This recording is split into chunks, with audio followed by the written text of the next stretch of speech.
Leverage the power of questions. One of the best ways to publish content on Twitter is to ask questions. It's really that simple. You ask a question and then you post a link and then some hashtags.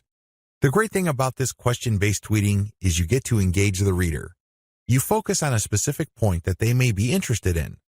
If they are, you're more likely to get the click. This is definitely more engaging because you start with a specific need that they have. You're not just wasting people's time by saying, hey, this might be interesting. Who cares? There's tons of interesting stuff on Twitter. People simply do not have the time to consume all that information.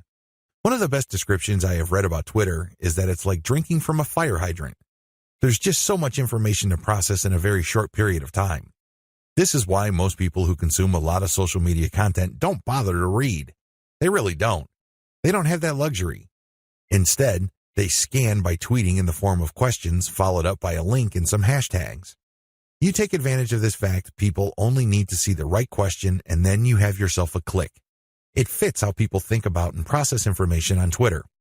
Interestingly enough, a lot of marketing professionals are saying that this also creates some sort of SEO signal. This is a big deal because it can give you a search engine optimization benefit. Now please understand that this benefit is very marginal.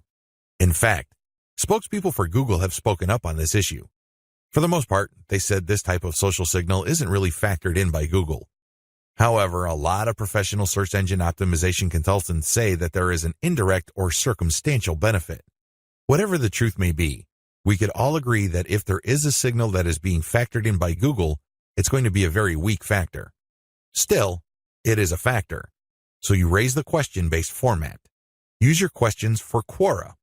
Not only do you get to engage your Twitter followers more directly by using questions, you can recycle this resource by posting it on Quora. You're killing two birds with one stone. You are posing a question on Twitter, and then it's copying and pasting that question and posting it on Quora and then posting an answer, or you can look for a similar question that already exists on Quora and answer with basically the link that you are promoting through Twitter.